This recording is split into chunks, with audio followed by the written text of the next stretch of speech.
أوضح الكاتب والصحفي المغربي محمد البريني في الحلقة السابعة من سلسلته حكام الجزائر 60 عاما من الجحود والغدر والمؤامرات والاعتداءات ضد المغرب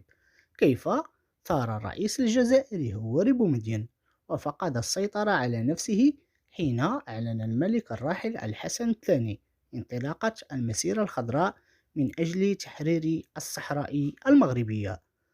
وتطرق البريني في الحلقة التي اختار لها عنوان يوم فقد بومدين التحكم في نفسه، وطفق ينقز بكيفية هستيرية إلى الحالة النفسية التي وصل إليها بومدين بسبب المسيرة الخضراء، خاصة حين شاهد خطاب الحسن الثاني على شاشة التلفزة.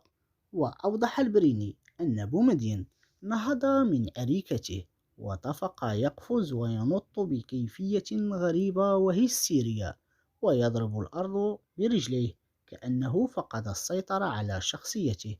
قبل أن ينهال بالشتائم على الملك الراحل الحسن الثاني.